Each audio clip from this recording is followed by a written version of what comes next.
Good morning student, मैं भारत बंधु Sharma science online class में आपका स्वागत है। जैसा कि स्टूडेंट्स हमारे 10th क्लास साइंस के अंतर्गत यूनिट नंबर 8 कार्बन तथा उसके यौगिक चल रहे हैं, जिसके अभी तक हमने 2 पार्टों का अध्ययन कर लिया है। उनकी लिंक इस वीडियो के अंतर्गत डिस्क्रिप्शन में मिल जाएगी। और यदि आप सीधे लाइव क्लास यदि लेना चाहते हो तो मेरे व्हाट्सएप नंबर 9783267008 पर भी संपर्क कर सकते हो। आज हम स्टूडेंट्स यूनिट नंबर 8 में हाइड्रोकार्बन और कार्बनिक यौगिकों के बारे में पढ़ेंगे। तो यदि हम हाइड्रोकार्बन की बात करते हैं तो हाइड्रो का मतलब होता है हाइड्रोजन, जिसका प्रतीक होता है H, और कार्बन जिसका प्रतीक होता है C। तो कार्बन और हाइड्रोजन के मिलने से जो यौगिक बनते हैं उन यौगिकों को हम कहते हैं हाइड्रोकार्बन। अर्थात कार्बन परमाणु की जो 4 संयोजकताएं होती हैं, वो चारों संयोजकताएं यदि हाइड्रोजन से पूरी हो जाती है तो वो हमारे कौन से कंपाउंड कहलाएंगे? हाइड्रोकार्बन कहलाएंगे। ये जो हाइड्रोकार्बन होते हैं वो 2 प्रकार के होते हैं। एक होते हैं हमारे संतृप्त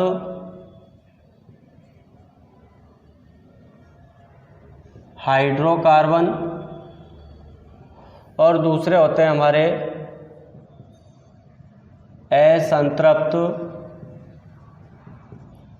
हाइड्रोकार्बन। संतृप्त हाइड्रोकार्बन के अंतर्गत हम एल्केन का अध्ययन करेंगे और असंतृप्त हाइड्रोकार्बन के अंतर्गत हम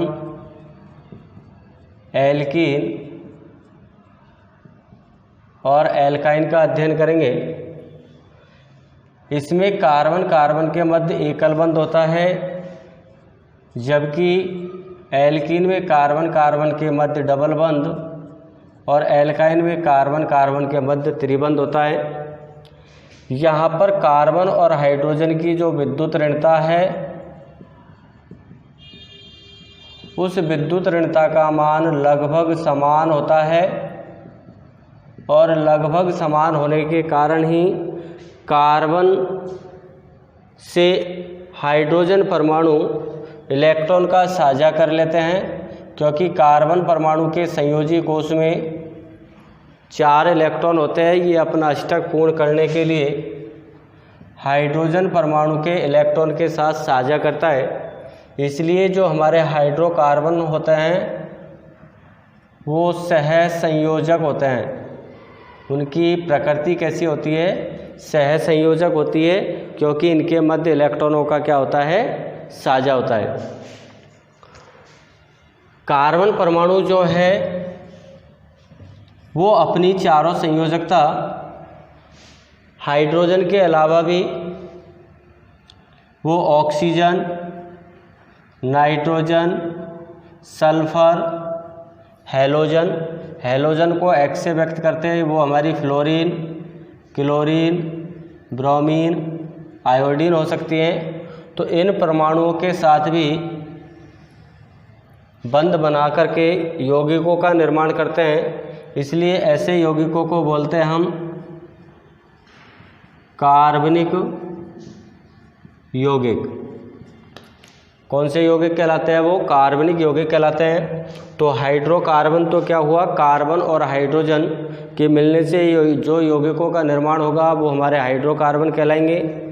कार्बन और हाइड्रोजन की विद्युत ऋणता का मान समान होने के कारण इनके इलेक्ट्रॉनों के मध्य साझा हो जाता है, जिससे सहसंयोजक बंध का निर्माण होता है। इसलिए हाइड्रोकार्बन सहसंयोजक प्रकृति के होते हैं। हाइड्रोकार्बन 2 प्रकार के होते हैं। एक संतृप्त ऐसे हाइड्रोकार्बन जिनमें एकल बंध उपस्थित होता है, जैसे एल्केन। दूसरे होते हैं असंतृप्त हाइड्रोकार्बन जिनमें डबल बंध और त्रिबंध होता है, जैसे एल्कीन और एल्काइन, और यदि कार्बन परमाणु अन्य परमाणु जैसे ऑक्सीजन, नाइट्रोजन, सल्फर, हैलोजन आदि के साथ यौगिकों का निर्माण कर रहा है तो ऐसे यौगिकों को बोलते हैं हम कार्बनिक यौगिक।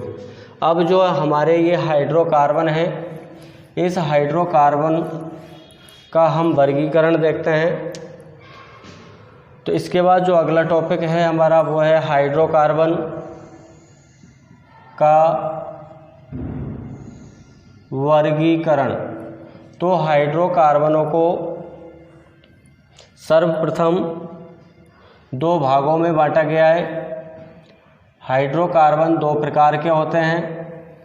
नंबर 1 होते हैं हमारे विवृत हाइड्रोकार्बन। विवृत का अर्थ होता है खुला हुआ रूप, या फिर इनको हम बोलते हैं एलीफेटिक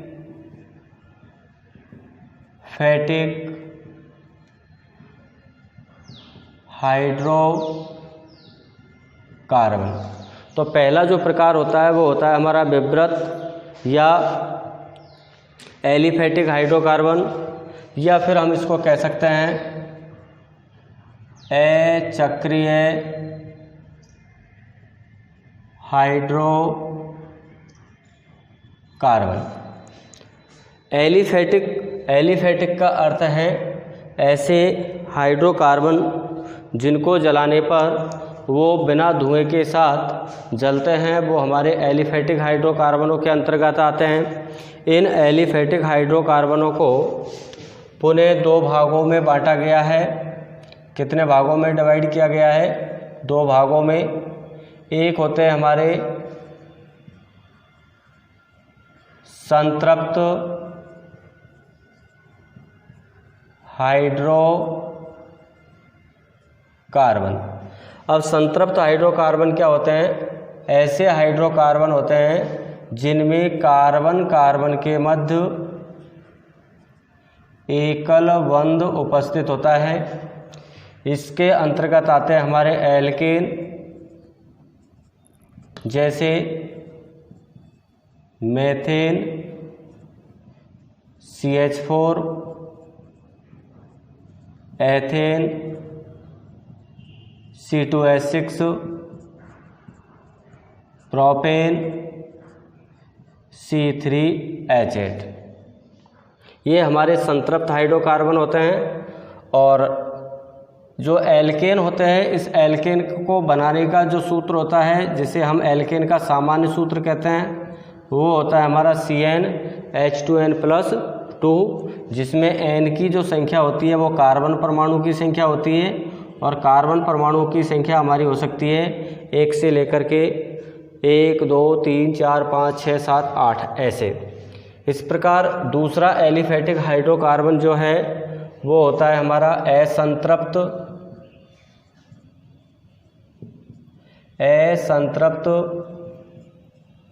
हाइड्रोकार्बन। तो असंतृप्त हाइड्रोकार्बन क्या होते हैं? ऐसे हाइड्रोकार्बन होते हैं जिनमें कार्बन कार्बन के मध्य द्विबंध होता है, या कार्बन कार्बन के मध्य त्रिबंध होता है। या तो कार्बन कार्बन परमाणु डबल बंध का निर्माण करेंगे, या कार्बन कार्बन के मध्य क्या होगा? त्रिबंध। इसके अंतर्गत आता है हमारा एल्कीन, और इसके अंतर्गत आते हैं हमारे एल्काइन। एल्कीन जो होती है उसका सामान्य सूत्र होता है CnH2n, जबकि एल्काइन जो होते हैं उनका सामान्य सूत्र होता है CnH2n-2। दोनों में ही जो n का मान है कार्बन परमाणु की संख्या वो 2 से प्रारंभ होती है, क्योंकि डबल बंध या त्रिबंध के लिए कम से कम कितने कार्बन की आवश्यकता होती है? 2 कार्बनों की आवश्यकता होती है।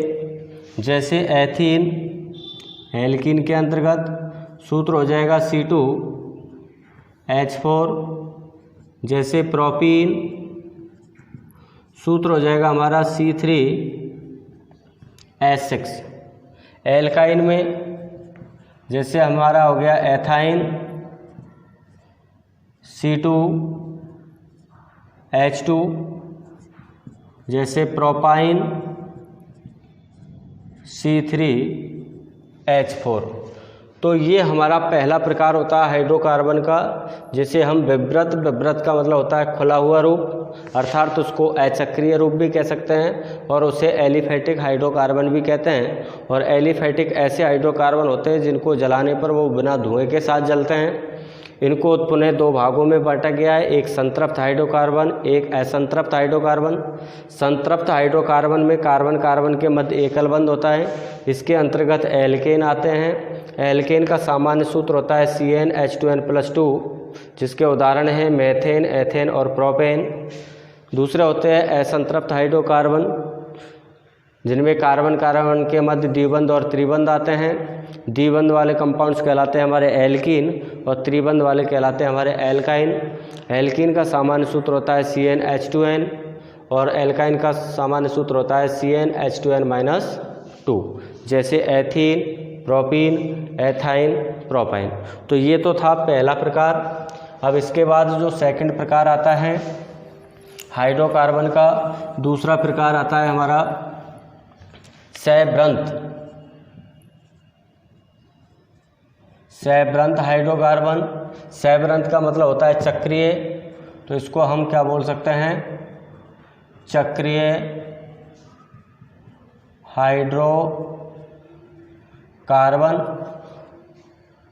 ये जो हमारे चक्रीय हाइड्रोकार्बन्स होते हैं वलय युक्त, चक्र का मतलब क्या होता है, वलय होता है, इसलिए इसको हम क्या बोल सकते हैं, वलय युक्त हाइड्रोकार्बन भी बोल सकते हैं।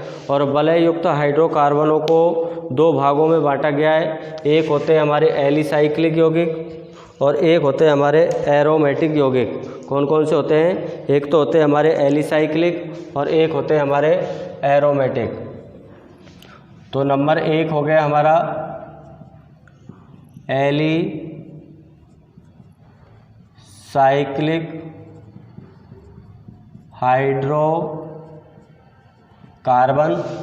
और दूसरे होते हैं हमारे एरोमेटिक हाइड्रोकार्बन। तो देखो एरोमेटिक जो हाइड्रोकार्बन हैं वो एलिफेटिक हाइड्रोकार्बन से भिन्न होते हैं। इनको तो जलाने पर हमारे बिना धुएं के साथ जलते हैं, लेकिन एरोमेटिक हाइड्रोकार्बन जो होते हैं वो हमारे जलाने पर धुआं देते हैं और धुएं के साथ वो जलते हैं। इसके अंतर्गत एलिफेटिक हाइड्रोकार्बन के अंतर्गत हमारे साइक्लो एल्केन आती है। जैसे जब एल्केन के अंतिम कार्बन परमाणु आपस में जुड़ जाते हैं तो वो वलय का निर्माण कर लेते हैं, जैसे CH2 CH2 CH2 CH2 और CH2। तो ये हमारी एक वलय है जिसको हम बोलेंगे साइक्लो, और 5 कार्बन हैं इसलिए साइक्लो पेंटेन। जबकि एरोमेटिक हाइड्रोकार्बन जो होते हैं वो हमारे धुएं के साथ जलते हैं, और इसके अंतर्गत आता है हमारा बेंजीन। बेंजीन का सूत्र होता है C6H6, या हम इसको लिख सकते हैं C6H6। 6 कार्बन और 6 हाइड्रोजन इसका अणुसूत्र में होता है और वलय के रूप में पाया जाता है, जिसमें 3 पाइबंद एकांतर क्रम में लगे हुए होते हैं। तो इस प्रकार सैब्रंत या चक्रीय हाइड्रोकार्बन या वलय युक्त हाइड्रोकार्बनों को 2 भागों में बांटा गया है। एक होते हैं हमारे एलिसाइक्लिक हाइड्रोकार्बन और दूसरे होते हैं हमारे एरोमेटिक हाइड्रोकार्बन। तो ये था हमारे हाइड्रोकार्बनों का वर्गीकरण। अब इसके बाद नेक्स्ट वीडियो के अंतर्गत हम देखेंगे जो ये हमारे कार्बनिक यौगिक है हाइड्रोकार्बन्स, इनका नामकरण के बारे में हम अध्ययन करेंगे। तो नामकरण की हम 3 पद्धति का अध्ययन करेंगे। नामकरण, और नामकरण में हम 3 पद्धति पढ़ेंगे। नंबर 1 पद्धति पढ़ेंगे रूढ़ पद्धति। इसमें प्राप्ति स्रोत के आधार पर उनके नाम दिए जाते हैं। और दूसरी आती है हमारी व्युत्पन्न पद्धति, और तीसरी हम पढ़ेंगे IUPAC पद्धति।